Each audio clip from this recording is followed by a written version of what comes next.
तो जी चलते हैं अगेन। तो हमारे पास अभी जो है वो इंडिपेंडेंट वैल्यूज़ जो हैं वो पर पी वाई की और पी एक्स की हमारे पास आ चुकी हैं। जब हमारे पास आ चुकी हैं तो हमने बस सिर्फ यही करना है कि जो ज्वाइंट प्रोबेबिलिटी है क्या वो उसके बराबर हैं। अब देखना ये है कि पी वाई पी ये जो पार्ट है यानी कि P V one and W one that is zero, right. और अगर मैं इंडिपेंडेंटली उनको प्रोडक्ट करता हूँ तो मेरे पास आता है 1 0 1 6। That means that are not equal, right? If they are not equal, then the condition is satisfied.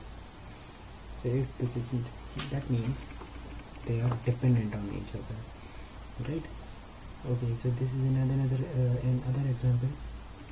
अब ये जो है वो V2 और W1 की जो वैल्यू है हमारे पास वो है 0.8 when it comes to the other parts, like the individual parts and the product between them is 0.8 into 0.8.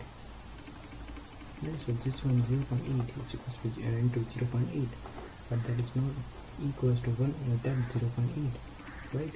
So this means they are not independent. They are not aesthetically independent, right? This is another example. If I have V1 and W2, V1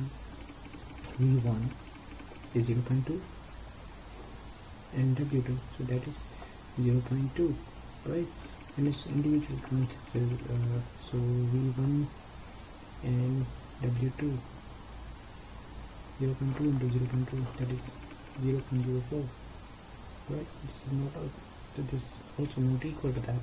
So that means what we have to do is we have just understood what the statistical independence is, in which conditions the condition is satisfied, right?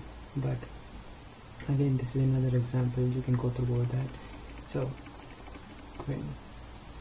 in the case of the statistical independence, px comma y is equals to, again this is the same rule written over here, but now I have changed the distribution.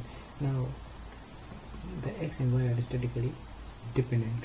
Knowing the value of x lets us give better estimate of the values of y and vice versa. Let's have an example that x is equals to v1 gives us the knowledge that y1 is equals to w1 is impossible because there is a zero value. And same in the case of v2, right? So we can infer the knowledge that y is equals to w2 is impossible because there is a zero value. Now, without the knowledge of the x, we must use the marginal distribution. How that can be happen? What we do is nothing, but this is the how could a distribution look like in the case of the statistical independence, right? So let's say we have this distribution again, right? So without the knowledge of x, we can just infer that PW1, if you see the PW1 value, that is 0.16, that means it's the 4 times the P of W2, right? So this is the knowledge that we can infer from it by just seeing the joint probabilities.